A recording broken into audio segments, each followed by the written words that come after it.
안녕하십니까? 칸중국 코리아 진태산입니다. 중국 경제는 지속적으로 하락하고 있으며 민생은 점점 피폐해지고 서민들의 생활은 매우 어려운 상황입니다. 먼저 대학생들의 취업 문제를 살펴보겠습니다.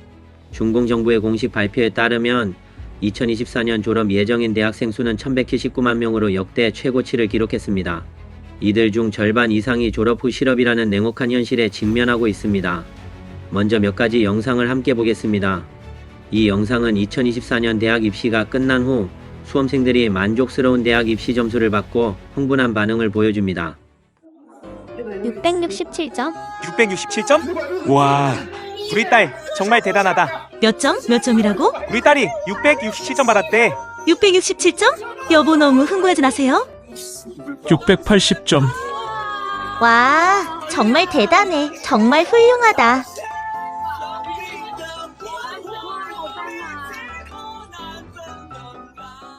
689점.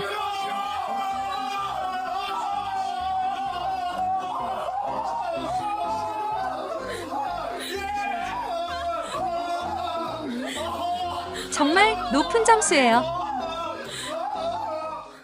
이 영상은 한 남학생이 자신의 대학 입시 점수가 631점인 것을 확인한 후 너무 흥분해서 말을 제대로 하지 못하는 장면을 보여줍니다. 국어를 132점 맞았어. 좋다. 누가 보람이 있네. 만족해. 잘했어. 정말 훌륭해. 최고 점수야. 잘했어 아들아. 이 영상은 한 소년이 대학 입시가 끝난 후 경비원으로 일하러 갔다가 대학 입시 성적을 확인한 후 아버지에게 좋은 소식을 전하는 장면을 보여줍니다. 내가 지리 과목에서 93점 받았어요. 93점. 아빠, 내가 대학 입시에서 460점 받았어요. 내가 지리 과목에서 93점 받았어요.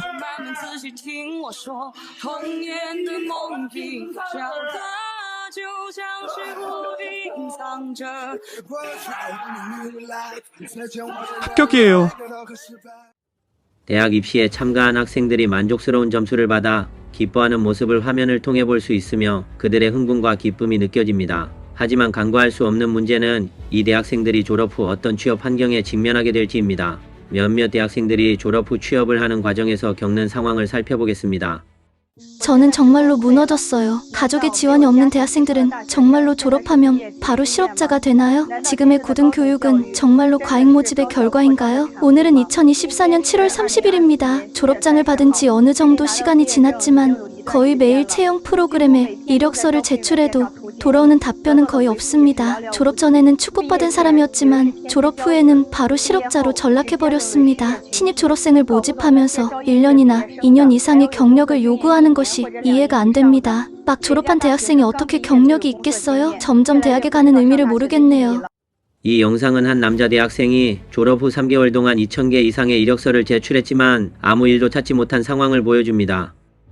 그럼 당신은 이 3개월 동안 매일 일을 찾은 거네요? 한 개의 일자리를 찾는 게 아니라 가능한 모든 일자리에 지원했어요. 3,000개의 이력서를 보냈다고요? 2,000개 이상이요. 2,000개 이상이라니 정말 대단하네요. 하루 평균 몇 개나 제출한 거예요? 면접, 식사, 수면을 제외하고는 거의 하루 종일 이력서를 제출했어요. 정말 너무 힘드네요. 올해는 정말 힘들 것 같아요. 그렇게 많은 이력서를 제출했는데 돌아온 제안은 많지 않네요. 대학생들이 취업하지 못하는 것은 이미 매우 심각한 사회 문제가 되었습니다. 가정 형편이 좋은 대학 졸업생들은 아예 탕핑하여 전업 자녀가 되어 집에서 가사 일을 하고 부모를 돌보며 매달 부모에게 급여를 받기도 하지만 경제가 악화된 중국 사회에서 이러한 행운하는 극소수에 불과합니다. 현재 중국에서 남미화라는 유행어가 조용히 떠오르고 있습니다.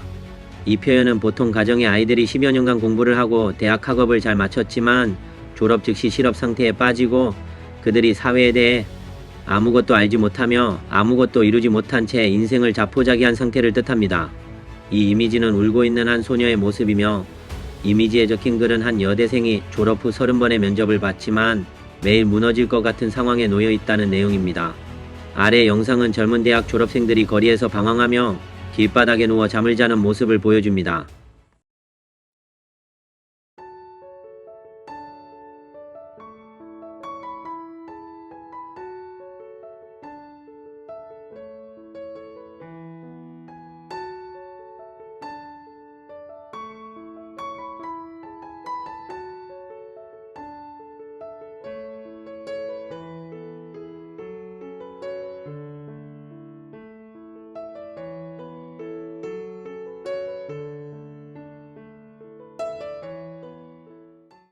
대학을 갈 수 있는 사람들은 대부분 어느 정도 경제적 기반이 있는 가정 출신인데 그들이 일자리를 찾지 못했을 때의 충격은 상당히 큽니다.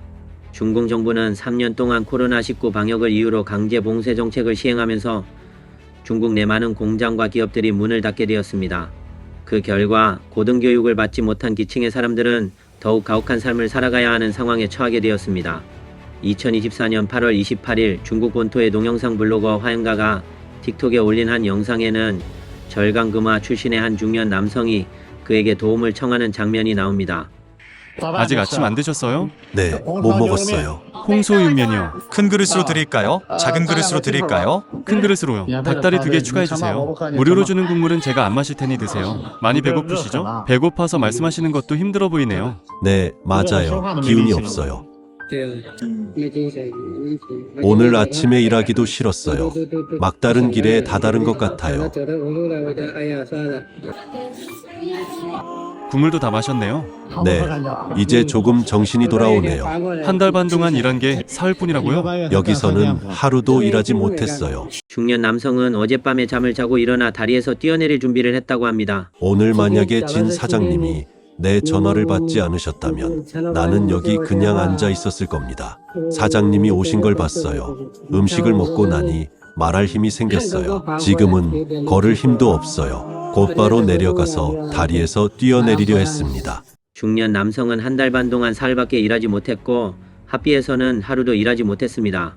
다리 밑에서 오일을 자고 며칠 동안 식사도 하지 못해서 굶주려 말할 힘도 없는 상태였습니다.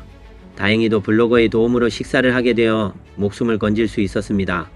남성의 부모는 모두 세상을 떠났고 결혼도 하지 않은 채 시골의 집마저 정부의 강제 철거로 잃게 되어 현재는 돌아갈 곳이 없는 떠돌이 신세가 되었습니다. 블로거는 떠나기 전 중년 남성에게 200위안을 건네주었고 중년 남성은 감사의 마음으로 그에게 무릎을 꿇고 감사 인사를 전했습니다. 멈춰요. 감사합니다. 감사합니다. 앉으세요. 앉으세요. 영상을 본 네티즌들은 댓글로 아저씨가 무릎을 꿇는 순간 눈물이 터졌어요. 아, 삶이 너무 힘드네요 라고 말했습니다. 또 다른 네티즌은 아저씨의 손을 보세요. 이렇게 힘이 넘치는 분이 한 달 반 동안 일자리를 찾지 못했다니 어려움과 선의의 도움을 마주했을 때 혼자 있을 때 더 절망감을 느꼈을 겁니다 라고 했습니다. 또 다른 네티즌은 자신의 힘든 경험을 털어놓았습니다. 저는 44세의 싱글맘입니다.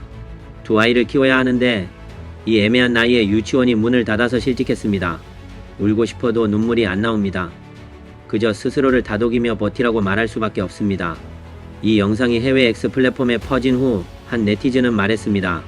형님, 몸 조심하세요.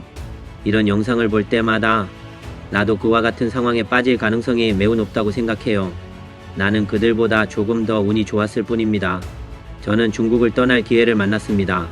사실 이 중년 남성은 운이 좋은 겁니다. 블로거 화영가가 후속으로 올린 영상에 따르면 합비에 있는 한 국수 가게가 이 남성을 고용하겠다고 했습니다. 매달 월급이 나올 뿐만 아니라 숙식도 제공된다고 합니다. 이 소식은 많은 사람들에게 위안이 되었습니다. 그러나 여전히 많은 기층의 사람들이 생계의 어려움에 부딪혀 무력함을 느끼고 있습니다. 이 영상은 절강 원주의 한 일용직 남성이 반달 동안 일을 찾지 못해 돈 한 푼 없는 상태에서 집에서 생활비를 보내달라는 전화를 받으며 감정이 폭발의 길을 걸으며 울고 있는 모습을 보여줍니다. 이와 같은 일은 이미 한두 건, 세네 건이 아닙니다. 영상의 시작 부분에서 학생들이 부모와 함께 대학 입시에서 좋은 성적을 받은 기쁨을 나눌 때 그들은 아마도 다음과 같은 상황을 예상하지 못했을 것입니다. 영화성 빈곤 시골 출신의 한 여대생이 북경의 211 대학을 졸업한 축복받은 사람이었지만 차가운 현실 속에서 적합한 일자리를 찾지 못하고 자신에게 큰 기대를 걸었던 부모와 마을 사람들을 직면할 수 없어 절망 속에서 시안의 한 월세방에서 굶어 죽었습니다. 한 나라에서 가장 활기차고 희망이 넘치는 대학 졸업생들이 미래에 대해 막연함을 느끼고 출구를 찾지 못하며 심지어 끼니를 해결하는 것조차 문제가 되는 상황이라면 심지어 한 나라의 국민들이 고생을 감수하고 노력할 의사가 있음에도 불구하고 일자리를 찾지 못해 생존의 위협에 직면한다면 아마도 이는 국민이 각성하고 저항해야 할 때가 되었음을 의미할지도 모릅니다. 2024년 7월 21일 온라인상에 퍼진 한 영상에는 상해거리에서 2명의 교통경찰이 급히 길을 가던 한 배달원 청년을 가로막는 장면이 나옵니다. 한 경찰이 배달원의 휴대전화를 빼앗고 그의 전동차 열쇠를 뽑으며 전동차를 압수하려는 듯합니다. 내 핸드폰 왜 가져가는 겁니까? 누가 너한테 사진 찍으래? 누가 너한테 사진 찍으라고 했어? 내 앞을 막아놓고 다 내 탓으로 돌리지 마세요. 나한테 반항하라고 강요하는 겁니까? 배달원 청년은 갑자기 폭발해 교통경찰을 땅바닥에 내팽개치며 분노에 찬 목소리로 외칩니다. 왜 나한테 반항하라고 강요하는 거예요? 당신 정말 나한테 강요하는 겁니까? 이 영상은 네티즌들의 큰 관심을 불러일으켰으며 사람들은 정부가 국민들이 반란을 일으키게 만든다고 표현했습니다. 경찰이 권력을 남용해 멋대로 행동하고 국민들이 더는 참을 수 없는 상황이니 이것은 국민이 반란을 일으키도록 강요하는 것이다 라고 말하는 사람도 있었습니다. 또 어떤 이는 탄압이 있는 곳에 반항이 있다고 지적했습니다. 저항에 대해 말하자면 2024년 8월 해외 X 플랫폼에서 중국인들이 자발적으로 촬영한 영상들이 퍼졌는데 한 남성이 중국인들에게 일어나 반항하라고 촉구하고 있습니다. 이 영상은 한 젊은이가 사람들에게 깨어나라고 외치는 장면입니다. 그들은 우리 아름다운 고향을 더럽혔다. 그들은 사람도 아니고 귀신도 아니고 사람의 탈을 쓴 짐승들이다.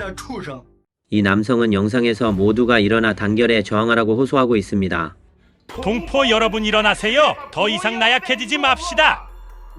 공정과 정의를 수호하는 것은 한 사람의 일이 아니라 우리 모두의 일입니다.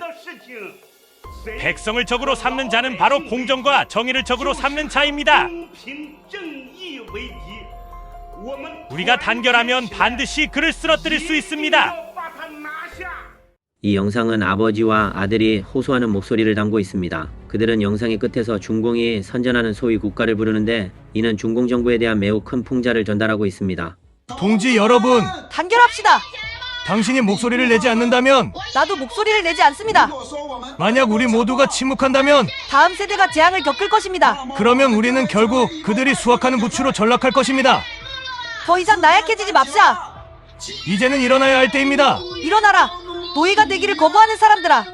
이 영상은 한 남성이 기층 계층의 국민들에게 단결하라고 호소하는 장면을 보여줍니다. 그는 특히 중국 전 당수 모택동의 말을 인용하기도 했는데 이는 매우 큰 풍자적 의미를 담고 있습니다. 모든 기층 사람들이여 단결합시다. 우리는 단결해야 하며 더 이상 나약해지지 않아야 합니다. 단결이 바로 힘입니다. 우리는 항상 기억해야 합니다. 작은 불씨도 들판을 불태울 수 있다는 것을. 이 영상들을 보면 미래에 대해 희망과 꿈을 가져야 할 젊은이들, 기층 사회에서 생활하는 민중들, 전적으로 학업에 집중해야 할 초등학생들, 그리고 생활을 위해 전력을 다하는 중년들 모두가 각성했으며 중국인들에게 단결하여 중공정부의 가혹한 억압과 착취에 저항하라고 촉구하고 있음을 알 수 있습니다. 이는 매일 애국주의와 중국인에 대한 사랑을 선전하며 국민을 섬기겠다고 하는 중공정부로서는 정말 아이러니한 일입니다. 이제 우리는 이러한 소위 국민의 종들이 어떤 삶을 살고 있는지 알아보겠습니다. 지금 보는 이미지에는 다음과 같은 내용을 담고 있습니다. 하남성 부성장 유학주가 체포되었으며 그는 200명이 넘는 여성들을 성폭행하고 80명 이상의 정보를 두었으며 536억 위안과 186kg의 황금 그리고 무수한 보석을 소유하고 있었습니다. 또한 그는 136채의 부동산과 83대의 고급 차를 보유하고 있었습니다. 이제 여러분은 돈이 어디로 갔는지 아시겠죠? 세상에서 가장 돈을 많이 버는 직업이 국민을 위한 서비스업입니다. 이 말이 맞습니다. 중국 민중이 열심히 벌어들인 돈은 모두 어디로 갔을까요? 그 대부분이 이런 부패한 중공관리들의 주머니로 들어갔습니다.